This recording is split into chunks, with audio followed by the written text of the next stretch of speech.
Hello, my name is Michael Greger. I'm a physician, an MD, a general practitioner in Boston, specializing in vegetarian nutrition, a topic I've been writing, speaking, researching about for about a decade now. In fact, I just took a year off to go travel around the country and speak on this topic, and the nice thing about that versus a video like this is I actually get to sit down and talk with people, answer questions, That's usually the best part. So let me give you my contact information. My personal cell phone is 857-928-2778. My email address is mhg1@cornell.edu. That's mhg, just the numeral 1, at cornell.edu. And my website is www.veganmd.org, veganmd.org. Please feel free to call or write me anytime for anything. Literally, I actually spend a good part of every day kind of helping people one-on-one like that. So please feel free to use me as a resource in your quest for better health. June 2003, the American Dietetics Association released their latest position paper on vegetarian diets. According to the ADA, there is evidence that vegetarians have lower rates of several of the chronic degenerative diseases that plague the Western world, like obesity. Vegetarians have lower rates of obesity. Less heart disease, less high blood pressure, less diabetes, less cancer, and not just the big killers. Right? Vegetarians also seem to have less arthritis and kidney disease and gallbladder disease and, hemorrhoids, constipation, diverticulosis, even appendicitis. The list goes on and on. How much of these diseases can be attributed to meat, however? Well, up to 2/3 of the high blood pressure in this country is because of meat eating. About a quarter of the heart disease, maybe 40% of the cancer, a third of the diabetes. Almost 3/4 of all gallbladder disease caused by meat. Almost all the food poisoning, of course, and half of the obesity, meat. The U.S. Surgeon General has said that 2 out of 3 Americans die because of what they eat, which makes the standard American diet officially suicidal. That's why I'm a vegetarian doctor. So whether you want to try to align your life with your values of justice and compassion or just want to eat healthier, vegetarianism is a great gift you can give to yourself and your family. Millions of Americans have already made the transition, and the only way you're going to know whether it's right for you is to give it a try and see how you feel. Just like it's never too late to stop smoking or to start exercising, it's never too late to start eating healthy. Isn't it hard to go vegetarian? No, open heart surgery, that's hard. Eating spaghetti is easy, but seriously, it takes about 3 weeks to change any habit. And so I recommend trying vegetarianism like a free sample. Try it for months and see how you feel. And if you do it right, you'll see your weight go down, your diabetes get better, your cholesterol go down, your high blood pressure go down. Right? And this video is all about doing it right. Of course, health is not the only reason people go vegetarian. They also do it for the health of the animals and the health of the planet. That's what I like about vegetarianism. Everything. Arguably the most ethical diet just so happens to be the most environmentally sound diet, which just so happens to be the healthiest. Well, ain't that convenient? Right? And indeed, if you're motivated, you can find countless resources as to the whys to go vegetarian. This is actually probably my favorite, this brochure called Vegetarian Living, put out by a wonderful organization called Vegan Outreach.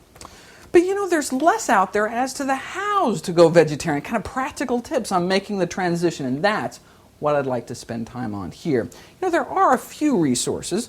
There's one put out by the Physicians Committee for Responsible Medicine called their Vegetarian Starter Kit, probably one of my favorite starter kits. There's a number of beginner guides out now, and so I recommend that everyone go to the website of the Boston Vegetarian Society, which is www.bostonveg.org, and it links to all of these starter kits if you'd like to read them. To make this talk as inclusive and comprehensive as possible, I'm going to talk about how people go vegan. Vegans are vegetarians that strive to exclude all animal products from their diet. Animal suffering, health, and environmental concerns apply just as well to eggs and dairy as well, but certainly this video is appropriate for those that are just trying to reduce or eliminate the flesh foods from their diet. Okay, well, how do you do it? Some people do just go cold tofu, and usually because of some sudden event in their life, like a heart attack, or like Lisa Simpson, making the connection between the frolicking fluffy lamb and the chopped up one on her plate. But research shows that most people transition to vegetarianism, and the importance of setting one's own pace. Like anything in life, breaking something down to smaller pieces, makes it not so overwhelming. It's easier to handle that way. Well, how do people transition? Well, kind of this traditional method has been to start with, the standard American diet, or SAD, and then, cut out red meat, and then kind of maybe move to chicken, and kind of so on and so forth. But, whether you're doing it for your health, the animals, the environment, these foods aren't much better. So instead of cutting out categories of meat, some people have found the so-called 3-dinner method more useful. How this works is you start by trying to make 3 totally meatless dinners a week. And then, it allows you to start experimenting with new foods, new cuisines. So you have a feeling that you're adding to your diet instead of taking away. And so, and then, certainly once you're comfortable with that, you can move to more veggie suppers a week and then move to lunch and breakfast. This method is similar to the Meatless Mondays campaign launched 2003 by the Johns Hopkins School of Public Health and 28 other public health schools, trying to get Americans to at least cut out meat for one day of the week for better health. My favorite method is that which has been described here in the Physicians Committee for Responsible Medicine pamphlet, called the 3-step method. Right? And that's based on research that shows, the average American family only eats like 8 or 9 dinners, which they just kind of rotate through repeatedly through the month. So the question becomes, well, where am I going to find 8 or 9 vegetarian meals that I enjoy? The 3-step method. Hi, I'm Michael, I'm a vegetarian. No, the 3-step method. Step 1. You sit down and list all the dinners that you currently eat. Many people are surprised to find out how much they already eat that's vegetarian. So pasta primavera, or vegetable stir fry, or spaghetti with marinara sauce. And so the goal of step number 1 is to try to think of 3 vegetarian meals that you already enjoy. All right? 3 down, 6 to go. Step 2. Think of 3 meals that you already enjoy that could be easily adapted to a vegetarian menu. So, for example, eat beef burritos. Well, you can just as easily eat bean burritos, right? Using vegetarian, organic, refined beans from the can, right? Cheaper, easier, healthier, right? Or use chicken broth. You can certainly use vegetable broth. A lot of soup, stews, casseroles, chilies, a classic example, could be easily vegetarianized or veganized with but a few simple changes. And finally, my favorite step number 3, exploring new veggie options. Your diet should be a celebration.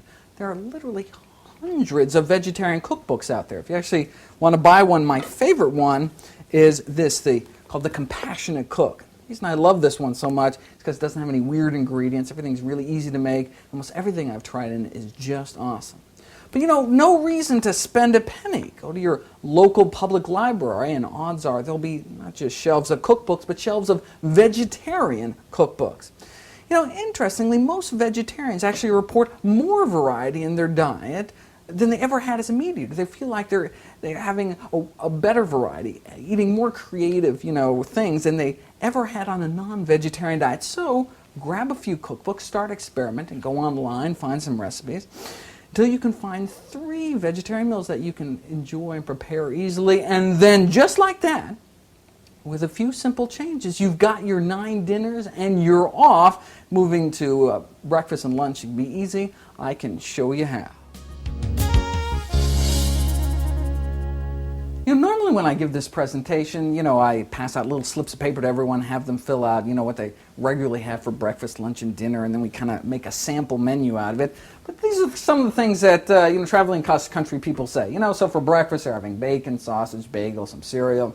For lunch, soup, sandwich, hot dog or something. And then for dinner it's, pizza, pasta, something like that. Hawaii was the only place where someone actually put down Spam for dinner. But let's pretend this is someone's food repertoire, right? So, sometimes they have a bagel with cream cheese, other times, whatever, throughout the day. And so let's go through the steps. Step number 1, what is this person already eating that's vegetarian? Or let's say vegan, no meat, eggs, or dairy, all right? Vegetable soup, maybe. French fries. Not doing so good on step number 1, all right? Well, let's try step number 2. Maybe we'll have more luck, all right? So instead of eating bacon, this person could eat veggie bacon. This Canadian vegetarian bacon, 0 saturated fat. Absolutely, it's amazing stuff. Fills up your kitchen with a whole kind of bacony aroma. Can't even tell the difference, right? Bagel with cream cheese, well, one can have a bagel with better than cream cheese, right? This is a Tofutti product, non-dairy cream cheese. There's also, indeed, vegetarian breakfast links, vegetarian sausages. Let's compare this to the meat equivalent. A typical, animal-derived breakfast links has up to 5 teaspoons of lard in each serving, right? 5 spoonfuls of lard. And for breakfast, right? These have 0 saturated fat. All right? Waffles, well, Eggo waffles have eggs in them, not surprisingly, and so have saturated fat and cholesterol. But there's a number of healthy toaster waffles on the market now, like these flax waffles. 3 times the fiber and just a fraction of the fat. Scrambled eggs? Well, indeed, scrambled tofu. Doesn't really taste like scrambled eggs, but it's yellow and tastes pretty good in its own right. So, cereal with milk. How about cereal with soy milk? Right? You can buy this right in the dairy case, right next to the regular milk, right? I mean, tastes great. It's just like milk. I actually like the plain flavor better than the vanilla, better than the blue container. But, this stuff has, all the calcium, vitamin D, and all that, right? But unlike cow's milk, has 0 trans fats, 0 butter fat, 0 saturated fat, 0 pesticides, no antibiotics, and no pus. There's actually a lot of pus in the American milk supply because there's an epidemic of mastitis or udder inflammation among American dairy cows. In fact, the United States has the highest upper limit of permitted pus cell concentration in the world, almost twice the international standard of allowable pus. That's like a drop of pus per glass. Now, it's cooked pus, right? I mean, it's pasteurized, right? So it's probably not harmful, but it is kind of gross. Not only is soy milk pusless, but it also has zinc and iron and those wonderful phytoestrogens that protect you from heart disease, cancer, and osteoporosis, right? And it's organic. And even comes in chocolate. Oh, this stuff is addictive. Totally wonderful.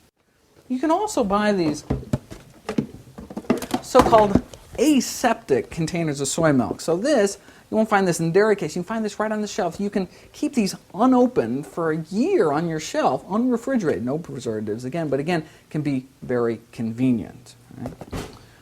All right, waffles. Well, Eggo waffles have eggs in them, not surprisingly, so have saturated fat and cholesterol. There are a number of healthy toaster waffles on the market now. So, for example, these flax waffles have 3 times the fiber and a fraction of the fat. And then scrambled eggs. Well, what about scrambled tofu? Doesn't really taste like scrambled eggs, but it's yellow and tastes pretty good in its own right. Moving on to lunch.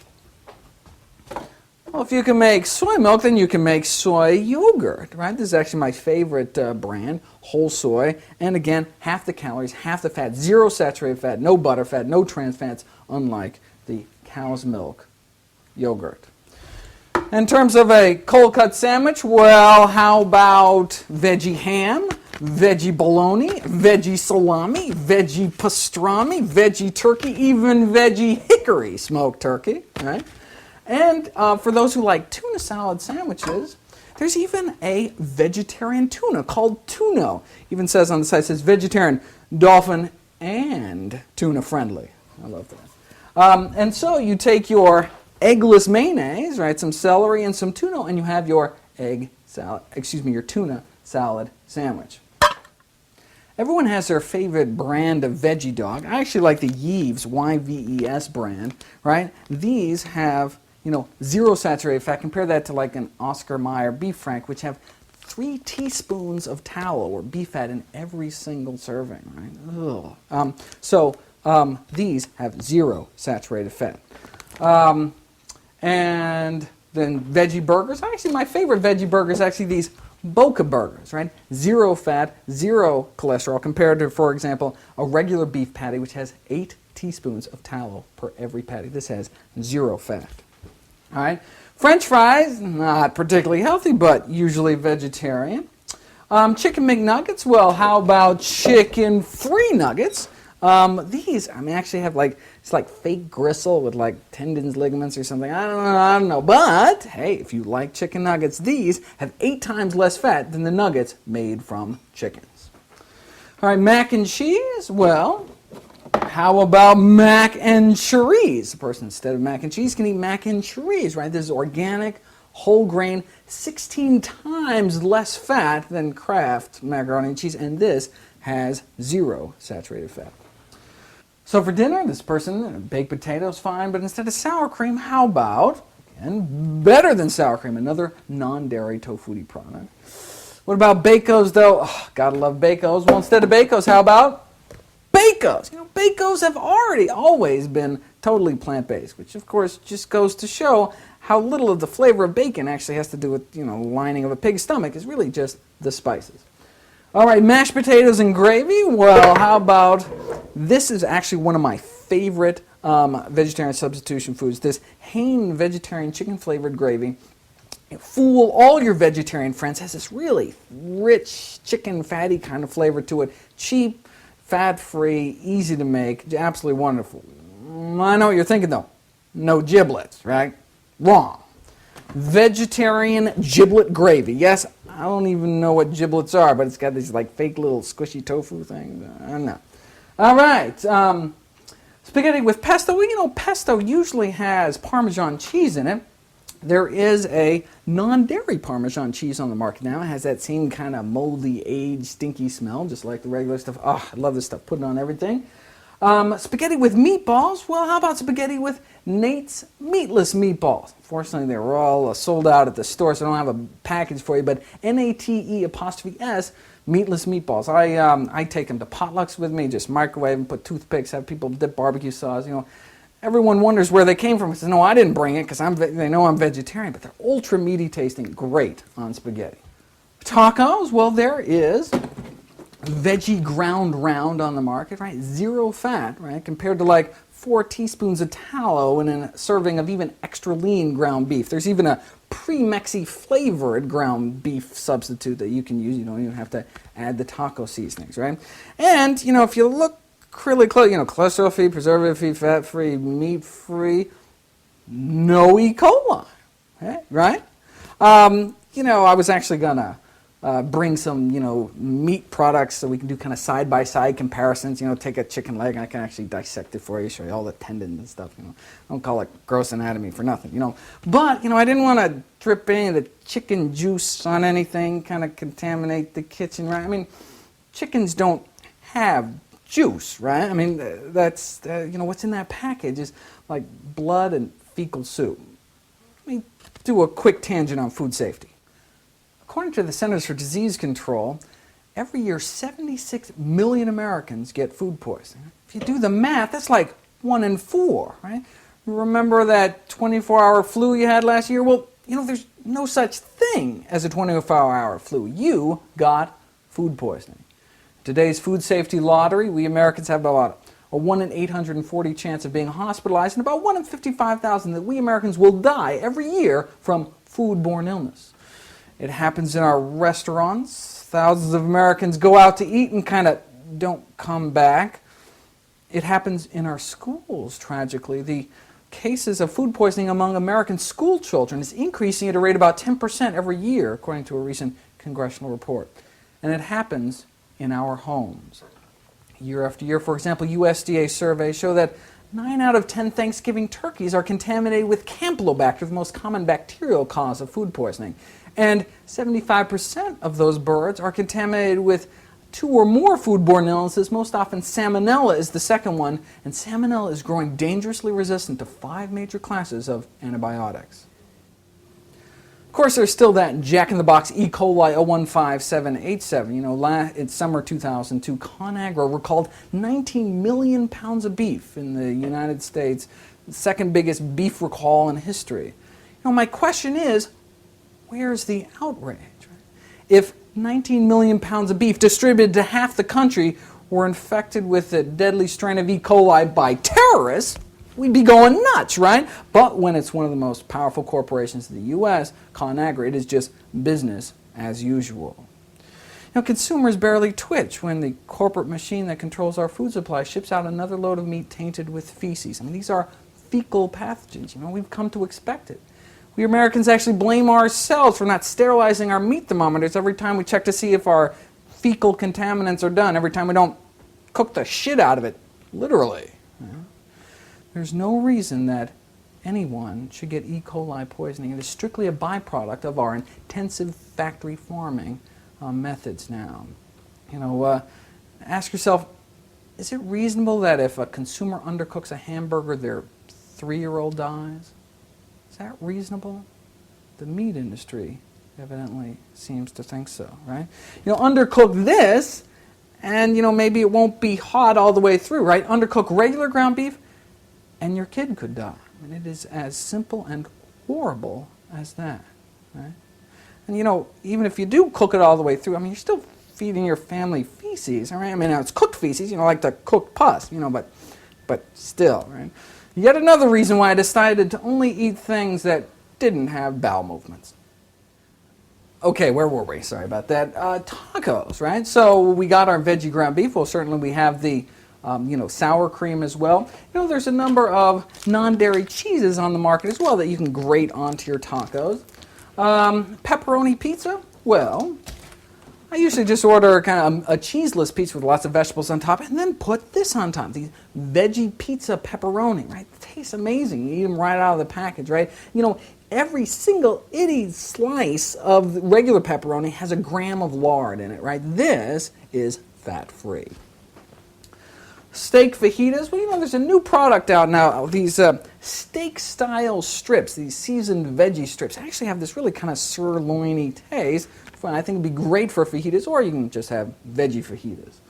Right? Cheese ravioli, well, there are indeed non-dairy tofu-based ravioli, as well as veggie sloppy Joe mix, but come on, there's no way that you're going to make vegetarian ribs, right? Well, you just have to kind of give that up.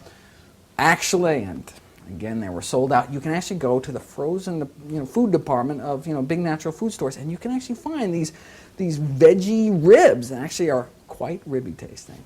And then in terms of desserts, there's a number of non-dairy ice creams on the market. I think my favorite is the Soy Delicious, most flavors of which have 0 saturated fat. You sit down to a cup of regular ice cream, and it's like sitting down to a half stick of butter.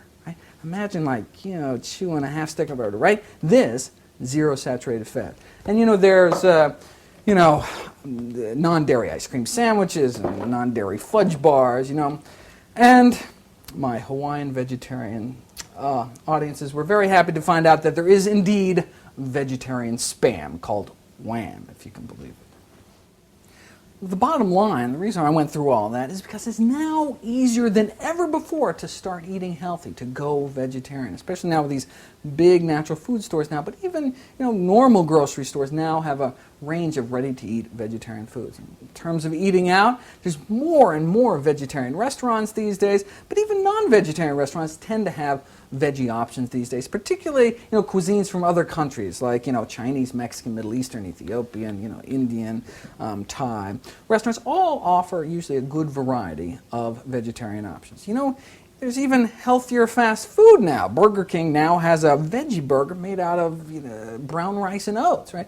McDonald's now is even test marketing a veggie burger, I think in California, right? And, Subway, you can get a vegetarian sub. Taco Bell, you can get bean burritos now. These are pretty slimy corporations in terms of how they treat their workers, etc. But, it's nice to know that wherever you go, you can get healthier food. Now, if you notice, I never even got to my favorite step, step number 3, right? I mean, new unexplored veggie dishes. Now, true, kind of from an animal suffering point of view, everything I showed you is perfectly fine. And from a health standpoint, I mean, little or no saturated fat, it's healthier, no cholesterol on this entire table, but I mean, cholesterol is made by the liver, right? Plants don't have little livers, right? So there's 0 cholesterol in any plant foods. Right?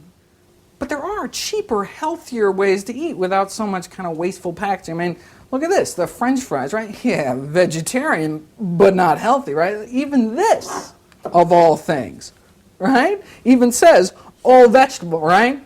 But not healthy. In fact, I was just reading, actually says on it, not intended for use as spread on foods like toast and crackers. Ugh, right? Just because you're eating vegetarian doesn't necessarily mean you're eating healthy. Right? If you think about it, your body's only made out of 4 things, basically. Water, sunlight, air, and food. Right? You are physically what you eat. Right? And so if you want a healthy body, you need to eat healthy food. And so in this next segment, I'll talk about healthy eating.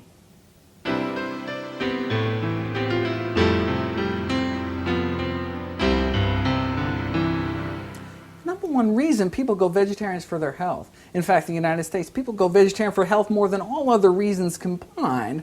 So by eating these, substitution foods, right, you can eat healthier, but if you want to eat healthiest, you actually have to eat your vegetables, right? And so particularly dark green leafy vegetables. So collard greens, kale, right? Spinach. I tell all my patients to eat dark green leafies every single day of their lives. Why do vegetarians have lower blood pressure, better blood sugar, weight control, lower cholesterol? It's not only because of avoiding all the bad stuff in meat, the saturated fat and cholesterol, antibiotics, hormones, mad cow, but also because of all the wonderful things in plant foods. It's been estimated that if everyone just ate 5 darn servings of fruits and vegetables a day, there would be 30% fewer strokes in this country. So you'd be 20% less cancer, 15% less heart disease. Right? And that's not cutting out meat. That's not going vegetarian. That's just eating 5 servings of fruits and vegetables every day. Right? And a serving isn't big. It's like a serving of fruit is like a fruit the size of a tennis ball or something. So, a grapefruit or a big banana is actually 2 servings of fruit, and a serving of, cooked vegetables is about a half a cup, about the same size. Right? And if you think about heart disease, cancer, stroke, those are the top 3 killers in the United States. Right? Imagine if there were a pill that could cut your stroke risk in half, your breast cancer risk in half, right? And only had good side effects. Everyone would be taking, right? Some drug company would be making billions of dollars off it, right? But when that pill is eat 5 to 9 servings of fruits and vegetables a day, everyone's like, yeah. Which would cut your stroke risk in half, cut your breast cancer risk in half, right? Plants are storehouses of thousands of these so-called phytonutrients. Phyto means plants, right? These are special plant nutrients, right? What is in fruits and vegetables that's so good? Is it the vitamin C, the vitamin E, the fiber, the folate, the flavonoids, the phytoestrogens, the beta-carotene, the antioxidants, lycopene, lutein, potassium? Who knows? Who cares? Well, the drug companies care, right? They can't patent a carrot, make $1 million off it, although they're trying, right? So they tried all these studies where they said, well, we know fruits and vegetables prevent cancer, right? So I bet it's that beta-carotene stuff. So they gave thousands of people pills out of beta-carotene, right? It didn't help, right? It didn't work. There are over 500 carotenoids, 500 carotenes. They gave people beta and figured that would work, right? They just can't find the right combination. So they tried vitamin C supplements, didn't work. Find vitamin E supplements, didn't work, right? They just can't piece it all together. There's the multivitamin spectrum just now says, now with lutein, which is this wonderful phytonutrient found in dark green leafy vegetables that helps your eyes, according to Centrum, has 250 micrograms of lutein in every pill, right? 1 leaf of collard greens has 10,000, right? It's a marketing gimmick, right?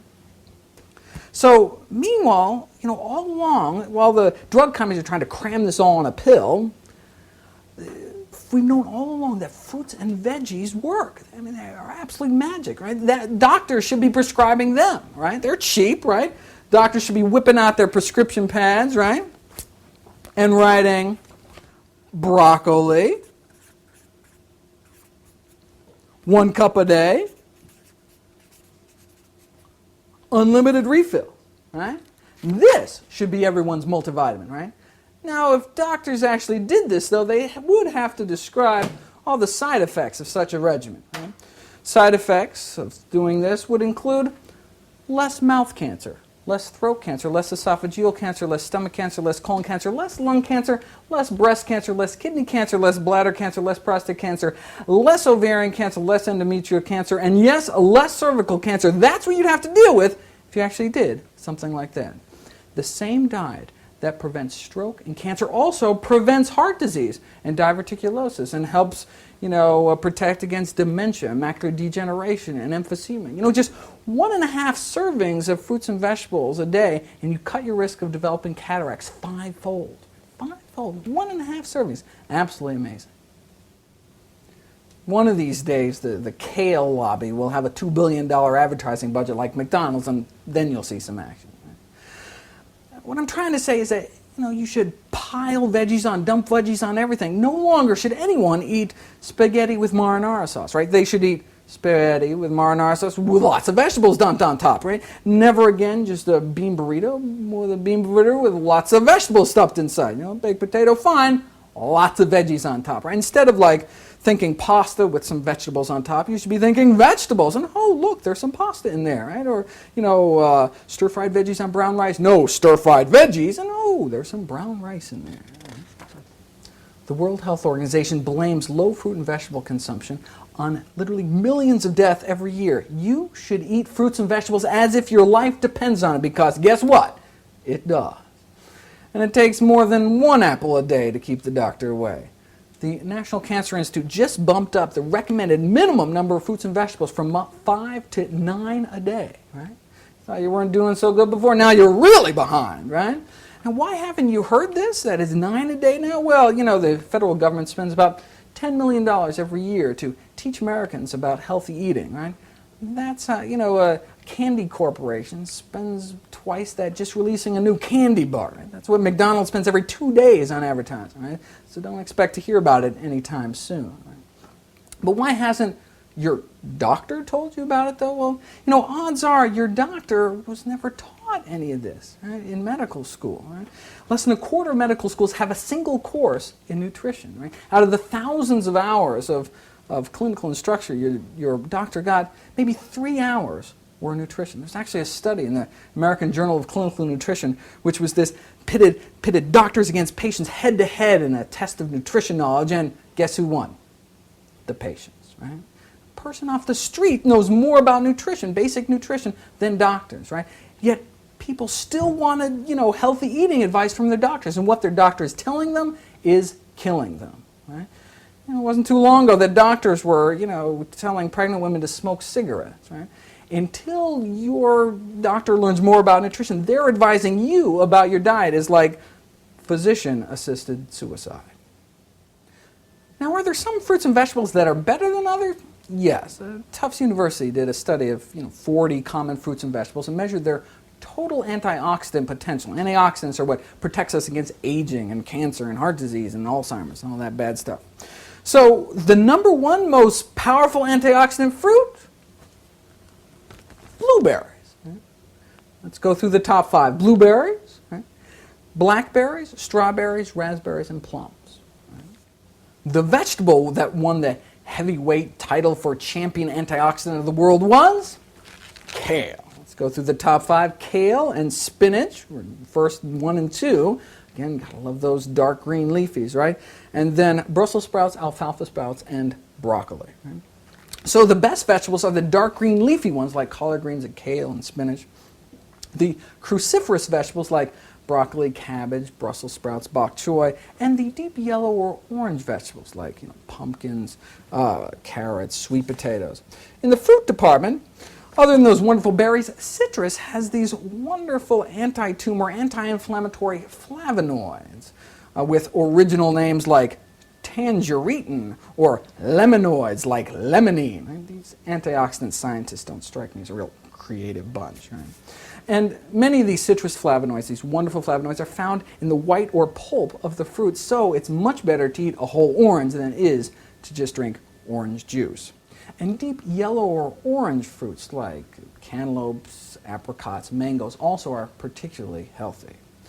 The key, though, is variety. Japanese dietary guidelines actually quantify variety. They recommend eating at least 30 different foods every day. It's kind of neat. Or you can try to eat the rainbow every day, right? Roy G. Biv, right? Eating red foods, orange foods, yellow, green, blue, indigo, violet. I don't know how many violet foods there are out there, but we Americans eat a lot of beige foods, white rice, white bread, white pasta, white potatoes, and scientists are discovering more and more these wonderful benefits of these plant pigments that make fruits and vegetables all those vibrant colors. We've known about beta-carotene, that which makes fruits and vegetables yellow and orange. Now we're finding about lycopene. 2002, the Harvard study of 47,000 men found that those who ate lots of red fruits and vegetables, like tomato sauce or watermelon, pink grapefruit, had a third less chance of developing prostate cancer. No drug in the world can do what tomato sauce does. And now we're finding anthocyanin, the stuff that makes blueberries blue, is again one of the most powerful antioxidants we know. So why do I highlight dark green leafy vegetables, right? If all the colors are good, well, I'm blessed to live in New England where we have the fall, the autumn, and where all the leaves turn those beautiful, vibrant colors. Well, where were those colors in the summer? They're actually all there, but they were just covered up by the green pigment chlorophyll. And all that happens in the fall is the green pigment starts dying away, and all those other wonderful colors comes out. Right? And so, by eating dark green leafies, dark green leaves, right? You're getting all the colors wrapped up into one, right? You're getting your lycopene, getting the beta-carotene, right? So you're eating the rainbow all tied in one when you eat your kale or any of the other dark green leafies. We're also finding that a number of the flavor compounds in food are also powerful antioxidants as well. So there's these compounds called gingerols. Guess where they're found, right? And then there are these so-called terpenoids in fresh herbs. The top antioxidant fresh herbs are oregano. Actually, fresh oregano beats everyone else out. And then fresh sage, peppermint, and thyme. Right? And then there's the allium compounds in garlic and onions. So for maximum nutrition, you should eat colorful and flavorful foods. And wholesome foods, whole foods. Right? So for example, there are bad carbs and good carbs. Right? The bad carbohydrate foods are the ones that are made out of refined flour. Right? I mean, at least 25 vitamins and minerals are extracted when you mill, whole wheat into white flour, and then 5 are chemically replaced to enrich it. Right? The good carbohydrate foods, not the white bread, white bagels, but are the breads and grain products that are made out of whole grains like whole wheat and oats. There are the good fats and the bad fats too. The bad fats are the ones that are solid at room temperature, the saturated fats, right, which are found almost exclusively in flesh foods and dairy. Right? So, when you eat an animal, they leave a little bit of themselves behind, coating the lining of your arteries. Right? That's why Johns Hopkins School of Public Health and 28 other public health schools launched this Meatless Mondays campaign, again trying to get Americans to decrease their saturated fat intake, which, as they correctly note, is contributing to the top killers here in the United States. The good fats, on the other hand, are the monounsaturated fats best found in whole foods like nuts and avocados. Everyone who's not allergic should eat nuts or nut butters every single day of their lives. This new study came out of California, found that those that ate nuts 5 times a week, serving of nuts 5 times a week or more, right, had half the cardiac mortality, half the fatal stroke risk. You want to cut your risk of dying from the #1 killer in the U.S., all you have to do is eat nuts every day. And for those of you worried that nuts will make you fat, actually there's an impressive body of research that suggests that those who add nuts to their diet actually don't gain weight. And some studies actually show that people who add nuts to their diet actually lose weight. We're not sure why, whether it satiates the appetite or they just lose more fat in their feces. We're not sure why. But bottom line, nuts won't make you fat. You should eat them every day. everyone should also strive to eat beans every day. What's so good about beans? Well, new studies just came out. Those that ate legumes, beans, peas, or lentils at least 4 times a week, had 20% less heart disease. Not bad, right? Beans are good for your heart. The more you eat, the more... All right. So, vegetables, fruits, whole grains, nuts, and beans. Right? So if you center your diet around these colorful, flavorful, wholesome foods, you are just going to be getting mountains of nutrition, right? Maximum nutrition. Right? And in a bit we'll do the cooking part and actually show you how to actually make it taste good. But, are there any nutrients that one has to worry about not getting enough of on a plant-based diet? Like, what about protein? Right? Well, vegetarians get their protein from, where big strong animals like elephants and horses get their protein from plants. Right? Actually, American vegetarians, just like American meat eaters, get more than enough protein they need every day. Well, yeah, but is it quality protein? Right? Don't vegetarians have to combine, rice and beans or something at every meal? Actually, that's a myth. The whole combining proteins thing. In fact, the American Dietetics Association agrees that that's a myth, that this protein combining meals is not necessary at all. It's actually based in the 1920s on experiments on infant rats that found that rats didn't grow so well because they need a specific amino acid to grow their fur coat. But we're not rats. We don't need to grow a fur coat. Beans are just fine. In fact, plant protein is not only fine, it's better. Right? Why? Because of all the baggage that comes with the animal protein, right? Consider a serving of soy versus a serving of steak, right?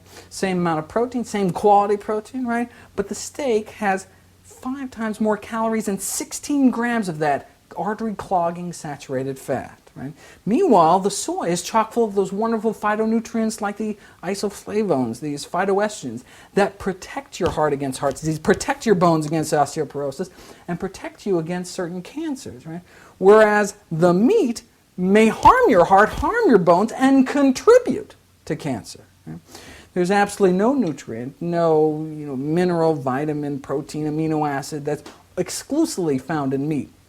Having said that, because of the way most of us live in this modern world, there are 2 vitamins that those who eat plant-based diets need to pay particular attention to: vitamin D and vitamin B12. Vitamin D really isn't a vitamin, it's a hormone that our skin makes when it's exposed to sun. Well, if it's the sunshine vitamin, can't we just get all we need by walking out in the sun for a few minutes every day? Well, not in most areas of the country, not during the winter. Unfortunately, in most of the country during the winter, the sun's rays are at such an angle that no matter how long you sunbathe naked in January, February, you are just not going to make enough vitamin D. Even if you do live in a place that gets a lot of sun, it's not so safe anymore to walk out and get a lot of sun because of the depleted ozone layer, right? So we need to get vitamin D in our diet. How do we do that? Well, there are, cow's milk has vitamin D fortified to it, but a lot of other foods too, like the soy milks and a number of the other plant milks out there. The breakfast cereals, Cheerios, Raisin Bran, Corn Flakes, all have vitamin D added to it. Or, you can certainly take a supplement or a multivitamin to get your vitamin D as well. Vitamin B12 isn't made by plants, isn't made by animals either. It's made by microbes, these little bacteria that blanket the earth. And these bacteria grow in the guts of some of the animals whose muscles we eat, or milk, or eggs they produce. It can be sources of B12 for non-vegans. It used to be in water, in the soil, right? Vegans probably used to get all the B12 they needed from drinking out of a mountain stream or drinking well water. But now we chlorinate our water supply to kill off any of the bacteria, so we don't get a lot of vitamin B12 in our water anymore. We don't get a lot of cholera either, right? So that's a good thing, right? But kind of bottom line, because of the way we're living in our modern world, vegans have a tougher time getting 2 of the vitamins, the vitamin D and the vitamin B12, but nothing that can't be solved with a bowl of cereal. Right? And then everyone, meat eaters and vegetarians alike, need to get enough of the minerals, zinc, iron, and calcium. Now, vegetarians and vegans don't have higher rates or worse rates of mineral deficiencies than meat eaters, but just because we don't have worse rates doesn't mean a lot because they have such crappy rates in the first place. Right? And so, the healthy solution is beans, greens, nuts, and seeds. But if you're not getting a lot of color and variety in your diet, again, one can go to the fortified foods like the breakfast cereals or calcium fortified orange juice or soy milk. Right? And that used to be basically the whole story, right? Vitamin D, vitamin B12, think about your minerals until these pesky omega-3s came along. There's a growing evidence about the importance of these omega-3 fatty acids in your diet. Right? Well, basically there are good fats, there are bad fats, and then there are great fats, these omega-3 fats. In a nutshell, walnuts are a good source, but certainly dark green leafies have some as well. Non-vegetarians can get it from certain types of fish, but the most concentrated source of omega-3s on the planet isn't fish, it's flax seeds. I'll talk about how to use flax seeds in the cooking section. All right, so we've talked about some of the healthiest vegetarian choices. What about the unhealthiest? Like, what is the single most dangerous or toxic food or food ingredient in the American food supply? Trans fats. Right? There are good fats, there are great fats, then there are bad fats, then there are killer fats, these so-called trans fats. Trans fats are basically found only one place in nature, animal fats. Animal fats, which are already loaded with artery clogging saturated fat, often also have these toxic trans fats as well. But now, thanks to better living through chemistry, the food industry found a way to create these toxic fats synthetically by hardening vegetable oils in a process called hydrogenation, which kind of rearranges their atoms and makes them act more like animal fats. Right? Summer 2002, the National Academy of Science released a damning report on trans fats, and they concluded that the only safe intake of trans fats is 0. Right? The maximum tolerable upper limit of intake is 0. All right, so we need to stay away from meat and dairy, right? Deep fried foods in restaurants, and anything that says hydrogenated or partially hydrogenated on the label. Wait a second. If the National Academy of Sciences says that the only safe intake is 0, and it's only found in animal foods and processed foods, are they telling everyone to go vegetarian? Makes sense, right? Well, actually they didn't. So they were challenged on it, and one of the authors of the report, a nutritional epidemiologist at the Harvard School of Public Health, responded to the challenge, and he said, quote, "We can't tell people to stop eating all meat and all dairy products," he said. "Well, we could tell people to become vegetarians," he added. "If we were truly basing this only on science, we would, but it is a bit extreme," unquote. I love that, right? Wouldn't want scientists to base anything on science, would we? No. Right? All right, just had to get that out. Diet, of course, is not the only component of good health. You need lots of fresh air, exercise, and laughter. You need to love yourself and others and what you do for a living. Wear your seatbelts, bike helmets, limit alcohol, quit smoking, and practice safer sex.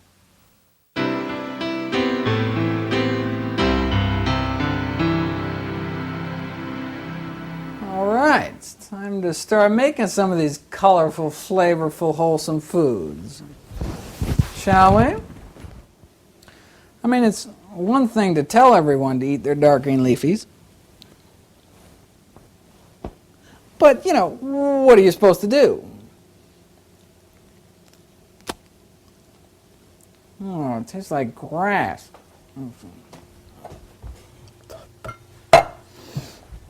I'm going to show you how to do greens right. I think people have these traumatic, memories from childhood of some cafeteria scooping out some overcooked gray lumps of stuff, right?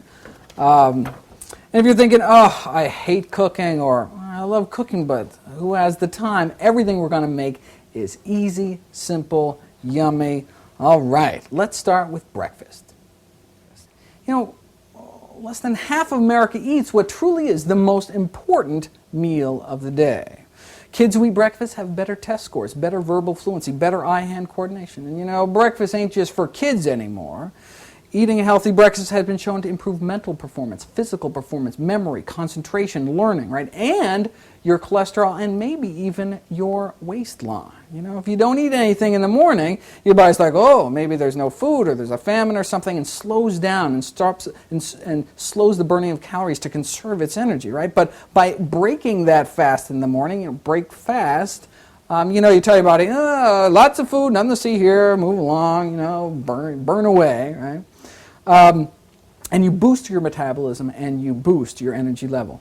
More and more evidence is coming out now to back this up. The 2003 American Heart Association conference, for example, showed that breakfast eaters were far less likely to be obese, right, or have diabetes or heart disease, particularly those that ate healthy breakfasts. And healthy, in other words, means eating whole grains. Whole grains, what, like brown rice for breakfast? Well, there actually is puffed brown rice cereal, but not like whole grain toast or whole grain hot or cold cereal. Oatmeal is a particularly healthful way to squeeze whole grains into breakfast. Your grandparents were right. Oats have this special soluble fiber that actually lowers your cholesterol, lowers your blood sugar levels, lowers your triglyceride levels. Right? This soluble fiber actually removes cholesterol right out of your bloodstream, actually just sponges it right out of your bloodstream. A massive study of 22,000 people found that those who ate a bowl of cereal every morning reduced their risk of dying from a heart attack by 27%. Right? That's better than a lot of the cholesterol-lowering drugs, right? So, do you want to take a drug every day for the rest of your life and risk liver damage, or do you want a bowl of oatmeal? Probably seen those ads on TV for like Honey Nut Cheerios, how it'll reduce your risk of heart disease. Well, it is made out of oats, but look at the small print at the bottom. It says you have to eat like 3 cups a day. That's like 8 spoonfuls of sugar, right? Cook up just a cup of oatmeal and you can get the same amount, the same benefit, the same amount of soluble fiber without all the refined sugar. Oatmeal is filling too. There are studies on appetite and hunger, and research suggests that those who eat oatmeal for breakfast eat 30% less at lunch than those who had like the equal amount of cornflakes or whatever. So oatmeal is great for those who are trying to lose weight as well. In fact, the single most scientifically proven dietary change to lose weight is, repeat that, the single most scientifically proven dietary change that anyone can make to lose weight is to increase fiber intake. What kind of oatmeal should people get though? There's rolled oats and regular oats and quick oats, instant oats. Well, regular or rolled oats take about 6 minutes to cook. Quick oats take 4 minutes. Instant oats are, instant, just add boiling water.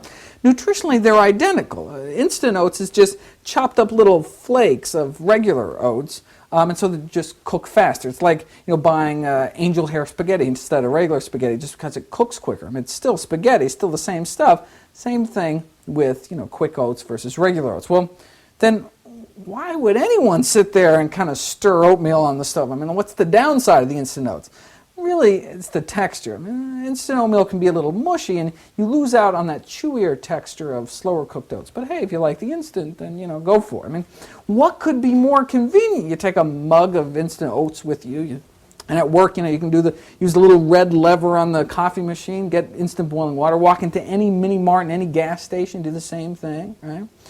The only caveat is, you don't want to use those pre-flavored expensive packets of instant oatmeal that have all that refined sugar. Right? You should sweeten your oatmeal or your other cereal with fruit, fiber-rich and phytonutrient-rich fruit. Raisins, berries, banana slices. If you use berries, it may actually be doubly good because berries have that wonderful soluble fiber too. Where else can you find soluble fiber? Beans. Who eats beans for breakfast? Those Brits, those crazy Brits. Hey, baked beans for breakfast, good for them, right? Also nuts. Nuts have that wonderful soluble fiber too, and so throw a handful of nuts on your oatmeal, with the fruit as well. Also, ground flaxseed is a wonderful source of soluble fiber. Well, in fact, my favorite breakfast is a bowl of oatmeal and a flax smoothie. Finally, I get to make something. All right. Take 2 tablespoons of flax seeds. Flax seeds, they're brown and golden flax seeds. Nutritionally, they're identical, so pick your favorite color. All right, into the blender. Flax seeds come in nature's finest packaging, this hard natural hull, which keeps them fresh, such that you can keep them in an airtight container on your kitchen counter for a year. They do just fine. Unfortunately, nature's finest packaging is a little too good, such that if you eat the whole seed, it just kind of comes out the other end, doesn't do you any good. So you need to grind them up. So spice grinder, coffee grinder, food processor, good blender will do it. So let us grind these up. Make sure to put the cover on, otherwise I've ended up with flax seeds all over the kitchen and your hair. That's why I wear the hat. All right, then add half a frozen banana, the riper the better. Half a cup of frozen blueberries. Unfortunately, I think these aren't so frozen anymore. A cup of wonderful organic soy milk. Of course, you can use frozen blueberries or strawberries or frozen cantaloupe, whatever. Put the top back on. Let's blend it up again.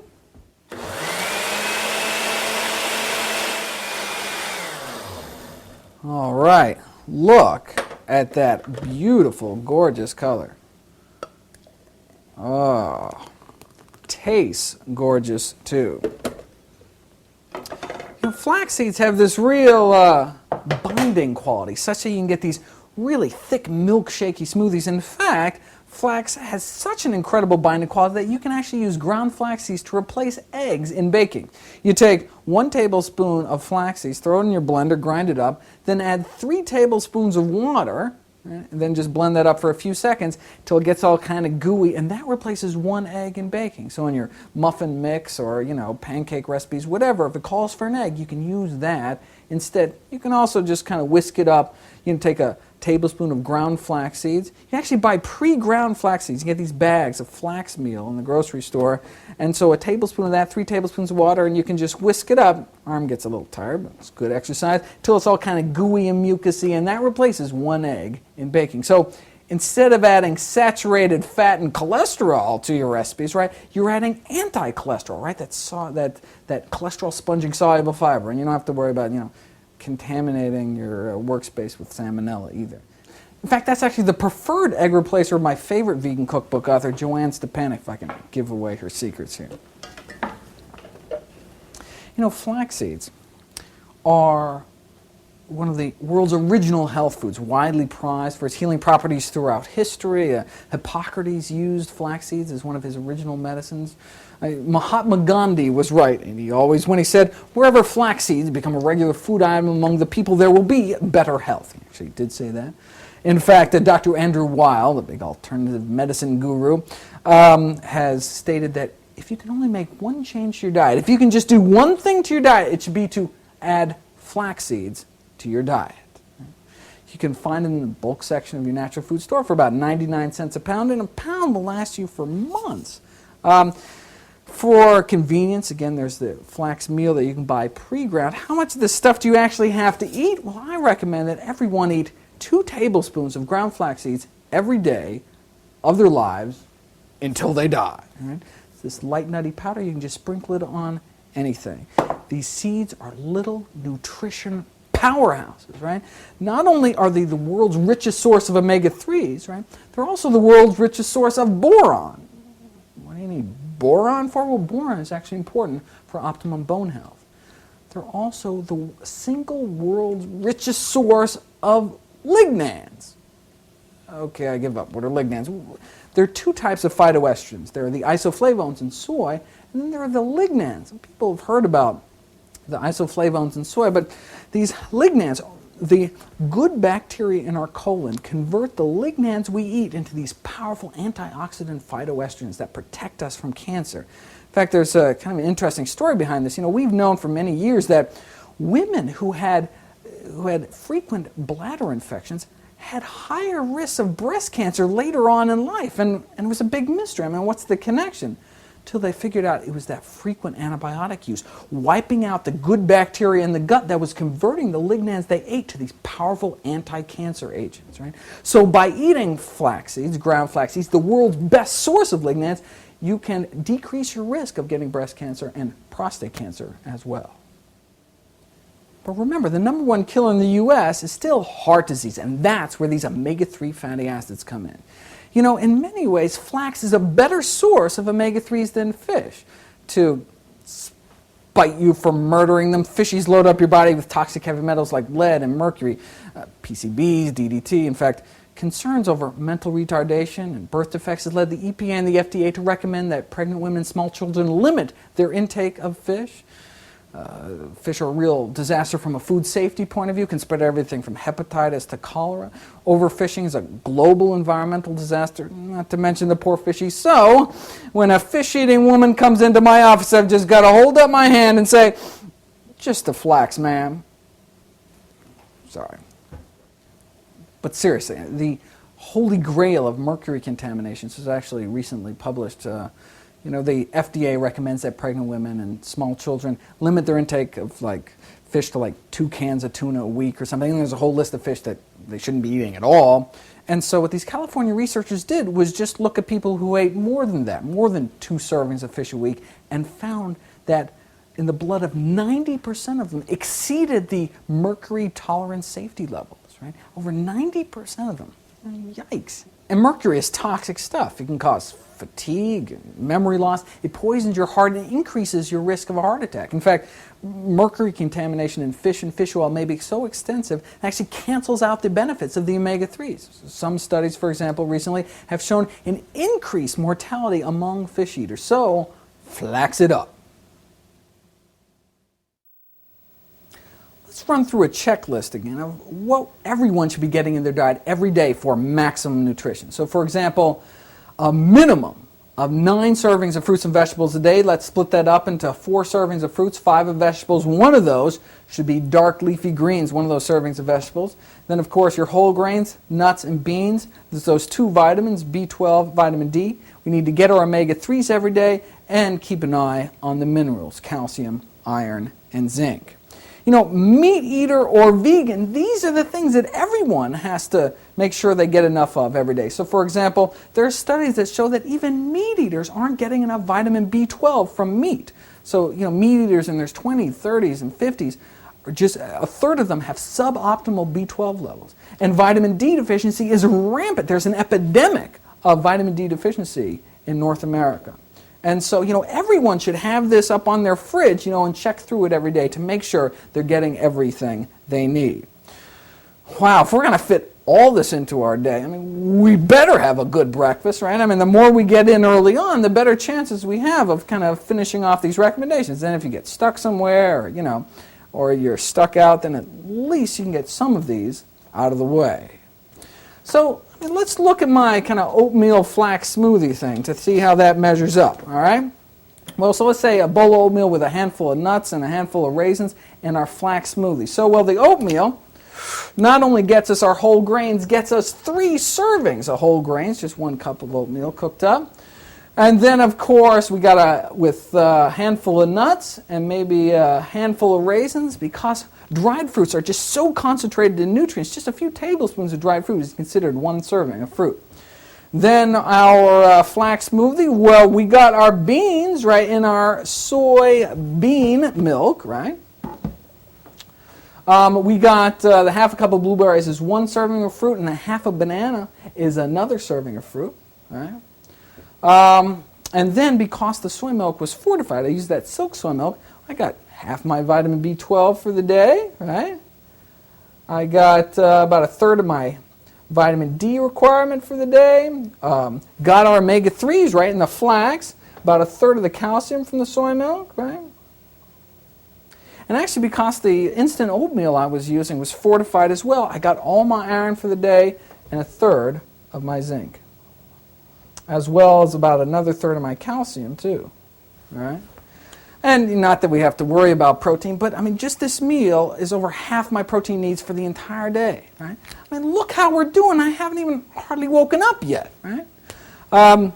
Now, instead, so it's worth waking up 15 minutes early to start your day right. Now, you could instead eat your, veggie bacon or veggie sausage, and, hey, that would, I don't know, usually they're soybean products, so we check off our beans and maybe they have some B12 in them as well. But, what else are we going to get us? A bagel gets us nowhere, right? And, that cream cheese, that non-dairy cream cheese, let's read those ingredients, right? Water, partially hydrogenated oils, killer fats, right? Straight in the garbage. Right? Now, Tofutti is reformulating their products and getting rid of the trans fats, but you got to be careful. Oatmeal and smoothies, just one idea. There's lots of other quick, healthy breakfast options, right? So, whole grain toast with some peanut butter, right? Or other nut butters. There's cashew butter and almond butter. We got to get our nuts in somehow for the day. Or maybe some whole grain cereal with some soy milk and some fruit on top, right? Certainly, that's another one. And there are other plant-based or motherless milks out there. There's the rice milk, for example. There's also a number of nut milks out there, like almond milk. They even, like the soy milk, even comes in these little like juice box containers, right? That you can just keep, unopened, unrefrigerated for like a year. And so, there's no excuse not to eat a healthy breakfast. You could throw one of these, Tupperware with some whole grain cereal with you and, have it at work or on the way to work. There's no excuse for not eating healthy. What else is quick and easy? Well, fresh fruit. You can't beat, fresh fruit. And the yogurt's pretty healthy. The soy yogurt I showed you, you get your beans, some of your calcium. But again, throw fruit in it, right? Again, we've got to get a minimum of 4 servings of fruit every day. So, if we don't start in breakfast, it might be hard to kind of catch up later on. And, those toaster waffles, pretty healthy as well. But again, put on the fruit, either fresh fruit or hot cooked fruit. And then maybe for weekends or when you're really not racing the clock, then you can make your own waffles or pancakes from scratch. You can use your own recipe. That Compassionate Cook cookbook has some wonderful pancake recipes. Or, you can use a mix, and just when it says call for an egg, you use like the whipped up flax, or if it calls for milk, you can use one of the plant milks out there, right? Or you can make, biscuits and gravy with that wonderful, chicken flavored gravy I love so much. Or, Mexi breakfast burritos, whatever. And for egg lovers, try the tofu scramble. It's a great way you can actually get some veggies in for breakfast as well with some, onion or green pepper or spinach or something. All right, lunchtime.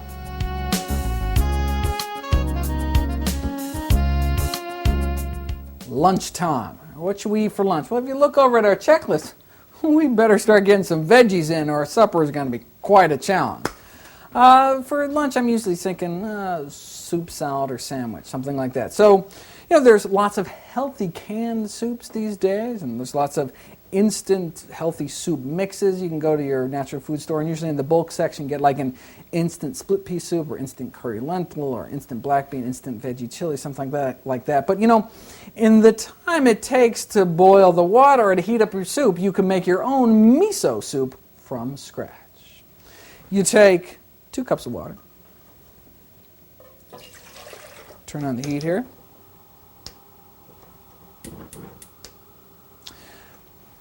A handful of shiitake mushrooms.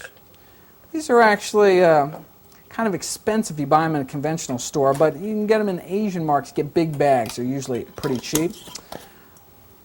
A cup of chopped spinach. Just pack it in. And hey, we got in there. So here's a veggie for the day, and we got our greens. All right.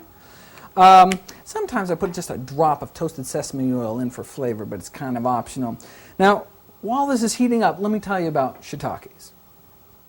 Shiitakes are a good source of B vitamins, trace minerals, and zinc. So between this and the miso and the breakfast, we got another third of our zinc. And dried shiitake mushrooms are one of the most concentrated sources of vitamin D, the sunshine vitamin on the planet. So just one handful has all the vitamin D we need for the day. But the magic in the mushrooms are these special phytonutrient polysaccharides, which have been shown not only to decrease your cholesterol, but boost your immune system. Right? So, chicken soup may be good for your cold but just because it's a hot liquid, right? This soup, may actually help your body fight off the infection or prevent it in the first place. Now, you don't add the miso until the end. Miso is a soft, savory paste made from fermented soybeans. It comes in a variety of colors and flavors. The lighter the color, the mellower the flavor. So like a white or yellow miso like this is probably just aged for a few weeks and has a sweeter, less salty flavor, whereas the red misos can be aged for years and have quite the robust flavor. I recommend the lighter shades for miso novices. You know, miso's been around for about 1,300 years now. Only recently, though, has it finally caught the attention of modern medicine. Dr. Akazuki was the director of St. Francis Hospital in Nagasaki during World War II. And although he and his staff treated atomic bomb victims for years just a few miles away from Ground Zero, neither him nor any of his staff ever seemed to suffer from the deadly effects of the radiation. He thought it was because of all the miso soup that they drank. Since then, studies have backed it up, and after Chernobyl, for example, truckloads of miso were sent over to deal with the crisis there. And finally, we now have big studies to prove the benefits of miso.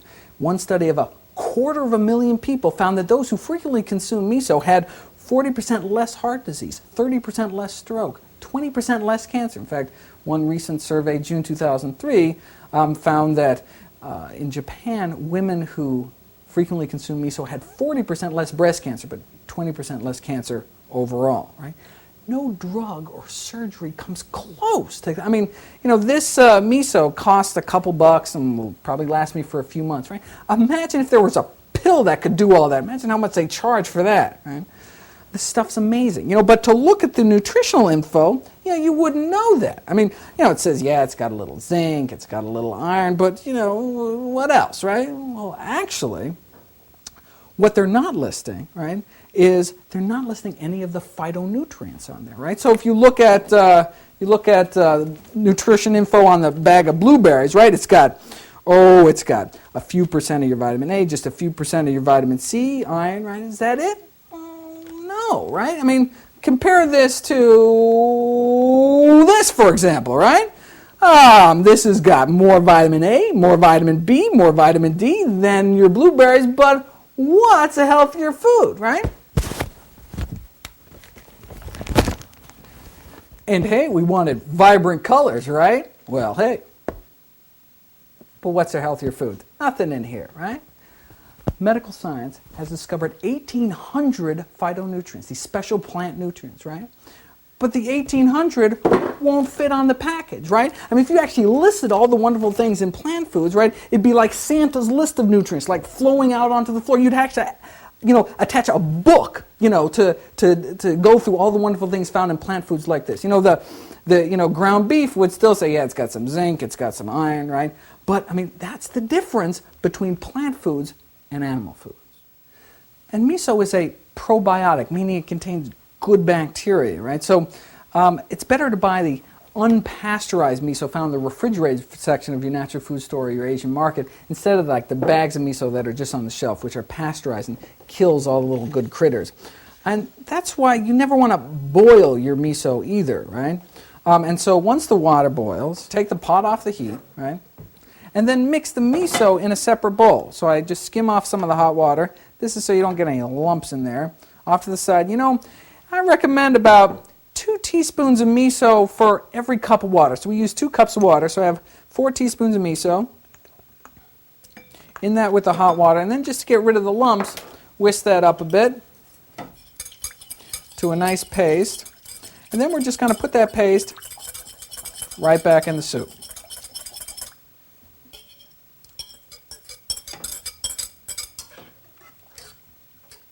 And then you're done. And that's it. That's how you make miso soup. It's basically water plus miso with some greens added for flavor and nutrition, and the shiitakes added for flavor and the immune boost. Now what I do is I often add hot sauce in the end. I add hot sauce to everything. I love this Asian chili sauce where you can get it basically any Asian market. Sometimes I cube up some tofu to put in at the beginning, or you can put in some, fresh cilantro or dried seaweed, kind of whatever you'd like. Actually, my secret ingredient, though, just to really, for some reason, really makes the dish, is this non-dairy Parmesan cheese. Just a dash of this just really makes the dish. Right? You can also you can actually make a barley miso soup, too. You just got to, barley's got to boil for like a half an hour before it gets soft enough to eat. So you boil for half an hour, then add the miso in at the end. Right? In terms of veggies, you can also, of course, use other veggies. Spinach just cooks really quick, basically kind of instantly. I always have a big bag of frozen veggies with me. Always some chopped up mustard greens or collard greens in the freezer with me. So then I don't have to go shopping, right? I mean, the miso lasts in the fridge forever. Dried shiitake mushrooms, water. So by using frozen greens, then even if I don't have anything fresh in the house, I can make this wonderful, healthful soup. Right? Is frozen produce as healthy as fresh, though? Well, particularly during the off-season, sometimes frozen is healthier than fresh. In the off-season when, produce is shipped in from around the world, it's no longer really fresh, whereas frozen produce may be frozen at the spot and retain more nutrients. Right? Now, of course, the best is locally grown if you can find it. Or how about a nice salad for lunch? You could sit down to a nice spinach salad and polish off like 5 cups of spinach right there, like what's in this bag, right? You can finish off your entire minimum vegetable requirement for the entire day in one fell swoop and get your greens, right? We got to stop thinking about beans as some like piddly little side serving, but like greens, right? Now, why spinach salad instead of lettuce? Well, spinach has 30 times more beta-carotene than lettuce, right? 5 times more of the trace minerals like selenium, copper, manganese, 4 times more folate, 6 times more vitamin C, and more lutein, that phytonutrient that protects your eyes, right? And more of the bone-healthy vitamin K, right? Lettuce has 0, right?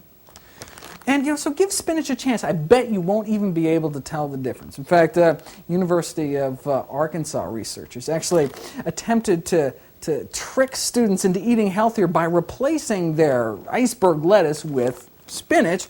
And while student taste testers found the raw spinach perfectly appetizing, a few of them did say that the lettuce looked very green. Right? In fact, one student actually declared that he never, once he found out about the spinach substitution, said he never would have participated in this study if he found out they were going to be feeding him spinach, even though he couldn't tell the difference, right? So, now if you share his spinach prejudice, then, you can try romaine lettuce or something, but just anything but iceberg.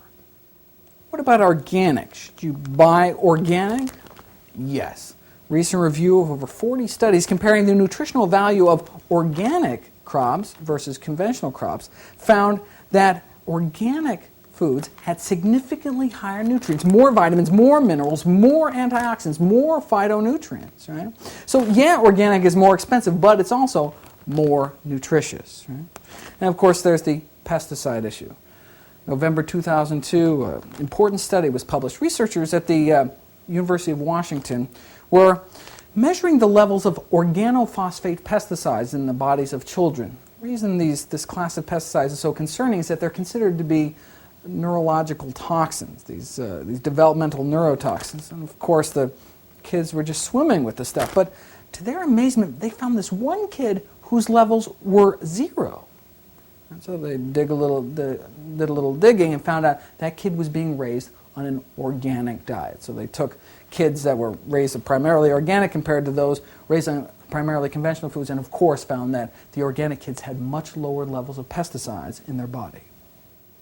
But just to be clear, I'm in no way discouraging fruit and vegetable consumption. Even if you just have access to non-organic fruits and vegetables, non-organic produce is better than no produce. But if you have a choice, then locally grown organic is the best.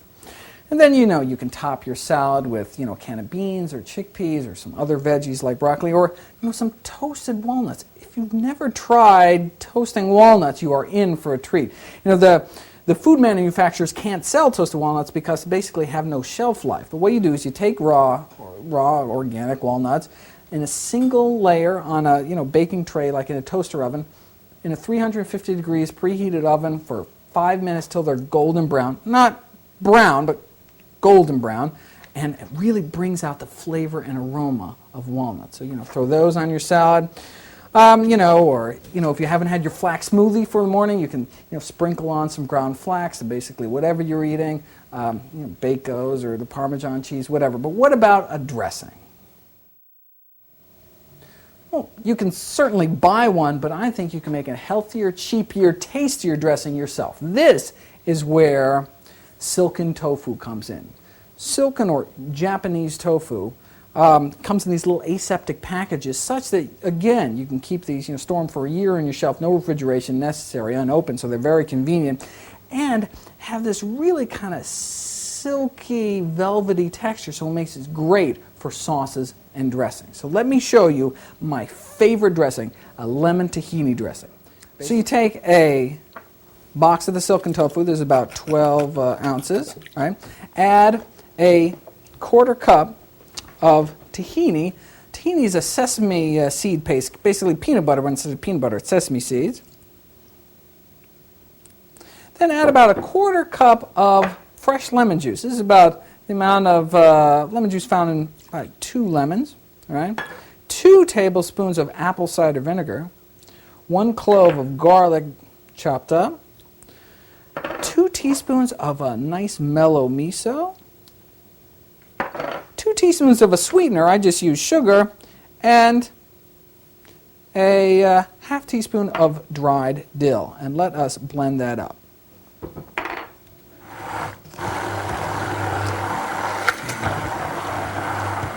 Add about a half cup of water.